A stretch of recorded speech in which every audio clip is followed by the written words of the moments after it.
tant qu'il reste un Béninois qui n'a pas encore senti les fruits de la croissance dans son ménage, c'est qu'il reste encore du travail à faire. Romuald Wadani, le candidat à la succession de Patrice Talon et actuel ministre de l'économie et des finances, le reconnaît lui-même. La redistribution des richesses reste un important chantier au Bénin.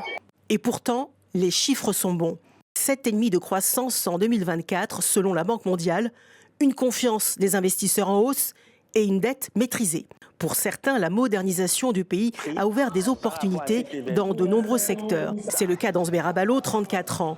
Il dirige Robo Events, une start-up dans l'événementiel, devenue en quelques années un acteur important dans le numérique. L'écosystème béninois, depuis quelques années, a évolué sur le plan du numérique, en tout ce qui est cadre légal. Le Bénin aujourd'hui dispose de son data center national. Des avancées aujourd'hui qui permettent à un entrepreneur de faire son ascension de façon fulgurante. Pendant qu'une nouvelle génération d'entrepreneurs émerge, certains peinent encore à voir les effets du dynamisme économique du pays. Sur le papier, le chômage reste faible, un peu plus de 2%, mais sur le terrain, près de 72% des actifs vivent en situation de sous-emploi et les jeunes sont en première ligne. Comme cette diplômée en banque finance. Faute d'opportunités, elle s'est tournée vers la vente de fripes.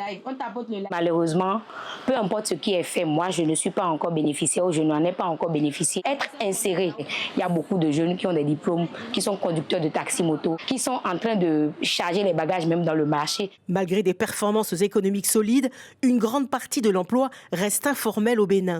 9 actifs sur 10 sont concernés selon la Banque mondiale. Charlotte Wessou en fait partie. Vendeuse de fruits, elle élève seule ses enfants depuis le décès de son mari. Ses revenus restent faibles. Mon enfant a eu le bac, mais je n'ai pas les moyens de payer l'université. Je faisais des prêts en microfinance, mais je ne vendais pas assez pour rembourser.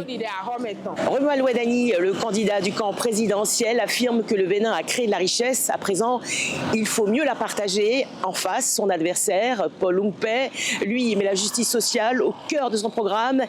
Il veut faire en sorte que tous les fruits de la croissance bénéficient à l'ensemble des Béninois.